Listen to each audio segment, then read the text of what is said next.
amafaranga burya sico kibazo. Mvuze ibi abantu benshi muraza kuvuga ati umuhungu yasaze, ariko ngiye kubigusobanurira mu buryo bwagutse. Nizere ko usanzwe umunwanyi w'ishene ya Homme du Changement. Reka ndabaha ikaze cyane kandi nizeye ko mwagize subscribe, tayigize uyikore. Bagenzi, abantu benshi uyu munsi bashobora kuba bakenye amafaranga, tutabeshanye. Bakenye amafaranga cyangwa imigambi. Kimwe ushobora kwibaza nico. Ariko umuntu wese wobaze kugira yuko kimwe mu vyakenye gikomeye gusumba ibindi umutahe. Ariko hagati y'amafaranga n'umutahe ugomba kumenya, hagati y'amafaranga n'umugambi ugomba kumenya igitangurira ikindi. Igitangurira ikindi amafaranga ntukayagira intumbero, gira intumbero igikorwa, amafaranga azokurikira. Amafaranga ni igikoresho. Ni igikoresho kandi gikorera umuntu uwo ari we wese. Nta muntu n'umwe atayagenewe, nta muntu n'umwe hatemerewe kuyaronka no kuyatunga. Ikibazo gihari ni iki: kuki adatunzwe n'abantu benshi? Kuki ayo mafaranga adateje imbere abantu benshi? Nshishemo gato ndababwira ko ndi ku kibuga Stade Intwari. Kuba ari hanze ko muri mutaheruka uca muhabona no munsi uko watunganije ariko arubakwa. Voilà, reka tubandanye. Wowe uri kuraturaba, nta munsi wigeze uronka amafaranga ariko umunsi umwe agahera utabona ico wayakojeje. Hari n'abaca babishiramo ikintu cha excuse ukwikura ko ikosa bise nka hataribo ngo je mfise inyatsi, abandi ngo barandoze. Ubushize hari umuntu yambwiye ngo narise 700,000 umugango mu ndwi imwe, ndabona amahera yameranye kandi simuri kintu yakojeje. Ngo je mfise inyatsi kabisa. Atusi inyatsi gute? Arataka. Ngoya ngo je mfise inyatsi. Ndabona mu ikaramu n'urupapuro nyandikira ukuntu wayakosomye turare. Bagenzi nabo benshi yaramparuye neza ifaranga ngira ngo nta na rimwe narito byataka cyangwa yibwe. Yose ranyetse ukuntu yakosomye. Rero nsigara nibaza none ivyo yisinyatsi nibihe ko ari we yakosomye. Uvuga ahubwo ni discipline nke kuyiwe. Ase discipline nke kujanye nikoresho ryo amafaranga. So ni ibindi ko nababwira rero, iga gufata amafaranga urabe amafaranga yanje mbega ndasohora gute. Amafaranga bagenzi, hari umuntu aba yimirije kuyaronka akavuga ati hey, none nzoca ngura na biriya nzoca ngira biriya. Yego uzobigira, ariko amafaranga ukwiye kuyafata nk'imbuto. Imbuto nizo gutera. Imbuto iyo ugiye kurima ikintu wavuga ati fise ibiro 100 by'ibiharage. Ibiro 100 by'ibiharage ngira mfate yuko ibiro 40 ari ibyo gufungura n'umuryango, ariko ngira mfate ku bindi 60 ari imbuto kugira ngo nzoronke ivyinshi gusumba.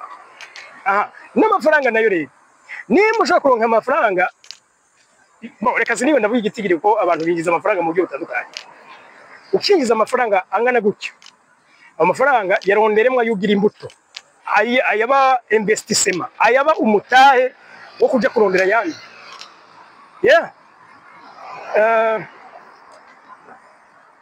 Sinzi nta muntu ubona wigeze ko usumbye amahera mbwa mu nyuma kaya gusumbye. None baze ko arayo yatoye. No. Yize gutunganya neza ajya amafaranga afise. N'uyu munsi uwe ko amafaranga ufise uri ko turaba, hariho umuntu atarigira ronka n'inusu yayo. Ariko inyuma y'imyaka 2 ushobora kuzanga gera uteye imbere gusumbya. Kubera iki? Discipline, mindset. Amafaranga ashobora kubera igikoresho mugabo biterwa n'ukuntu wewe kwanza uyabona. N'ukuntu wewe uyabona. Hari abantu bayaronka baca bayafata n'abaguti ibintu byo kwinezereza. Nivyo uje no kwinezeza naho amafaranga ari gukorera. Hari ubona yimirije kuyaronka agaca arondera umuntu w'akabare ayashira, undi wa restaurant, undi ufite ibyamagwa vyiza, undi mu buryo bwinshi bujanye no kwidagadura. Ikibazo ayo sutanze ntabwo ari gwawe najya wowe mbeseshije yonyene. Nimba winjiza ibihumbi 200, nimba winjiza 5, ronderamo amafaranga gwawe najya washoye kuziganya agamije umugambi. Kuziganya naco nyene mbona ikiganza nzobakorerako, ariko ukuziganya naco nyene ni ikintu ukwiye kumva neza yuko ukuziganya atari amafaranga wimbira ahantu usigeyo. Amafaranga ntapfungwa abagenzi. Sindi yugaraniye ahantu ni hahandi inyuma y'iminsi mike yazoba yatakaje agaciro. Azoba yatakaje agaciro kuko amafaranga ya 2023 cyangwa 2020 uko yangana 2025 ntabwo akingana gutyo. Ibyo ugomba kumenyuka bitahura. Ibihumbi 100 ko byangana 2020 ico bisumisha umunsi naco usumisha. Naho rero donc abantu muza kumva ngo ndabankishije kuyabika muri banki. Amafaranga akwiye kubikwa hanini mu bikogwa. Igikogwa kiguma cunguka. Ico ni kimwe mu bintu noba nk'ibanga abantu bakunze gutera imbere badusumye. Sorry. Voilà. Ico rero bagenzi ndiko ndababwira niki. Yiga gukoresha amafaranga mu bintu byunguka. Amafaranga wige kuyafata nk'imbuto. Hama ni wagira ihangiro. Ntukagira ihangiro y'amafaranga. Nta hangiro y'amafaranga riba. Ugira ihangiro ry'igikorwa runaka, hama ikorwa kikazoza gukurikira kigazokurikirwa nayo mafaranga. Gira ihangiro ry'igikorwa, ufite ihangiro irihe byotuma uronka amafaranga. Cyo nico kintu cyo kwibaza ko cyane. So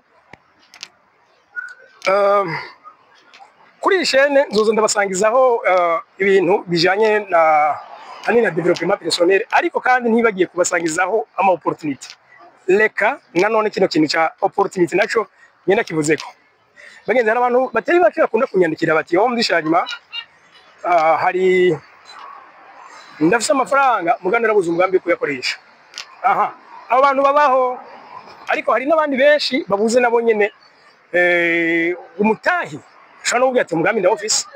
Okay, jewe rero ngira ndabarangira iki. Umuntu azobona ko afite umutahe arazondondera ndamwereka imigambi hari itandukanye. Nubu ndabwije kuri hari imigambi ibiri. Umwe cyo gukorana kumuri umuntu aramusaje, undi nawo nomwereka nkamwereka n'abamufasha agaheza akabandanya. Lega bagenzi ikintu cy'amafaranga ni mindset, ni guhindura mu mutwe ukubona ibintu. Igihe dufate igihe ubwira ko ati ndagowe ntakabuza uragowe, iyo ubwira ko ibintu ntibishoboka n'ubundi ntibishoboka, none zoca bishobokwa nande? Wenyine kubishobora cyangwa nyine kubitunganya wibye ko bidashoboka. Bidashoboka n'ibishoboka nyene. So ni guhindura mentalite, guhindura uko ubona ibintu. Umure aravuga bati mu gihugu cy'u Burundi turahantu hagoye gukorera imigambi, ati ubukene nabiriya. Donc umuntu ashobora kubwira ibintu byinshi, mugabo udahinduye uko ubona ibintu na rimwe uzigera ugira réussite. Kindi naco cyane baza dufate hari abantu kumure ngaha bashobora kuba batubonye gushasha. Kumure mushobora kuja kuri Agaciro Media, andika muri YouTube Agaciro Media, uraza kubona bigano byinshi tumaze kwacisha by'ama opportunity. Hari ntahe nyinshi cyane z'abantu duhora turonka batubwira bati "Oh mdishanyima n'ukuri kw'Imana ati tuzoza tugushimire kubera ko tumaze gukora imigambi myinshi iranemera." Ubushize hari umunyengozi yangabinka, ubutaha nzoyibereka nzofata video nkuko ndabereka nagiye kwitora. Nuvuga ati ngomba gushimira kubera imigambi myinshi ndiko ndakora, ndayikesha wewe ni wayitwerese. So ngivyo rivyo ndiko ndavuga, namwe mukwiye kwiga. Nuko je numva rero no bashimira, nizere kandi ko mwakoze subscribe, mutayikoze nawo muyikore. Nifuza ko tumujyango munini w'abantu bahora basangizanya ivyiyumviro, ubumenyi, gushapinga mind, donc gukarisha ubwenge nta muntu ashoboye byose, umwe ashoboye iki undi yoshobora kijya.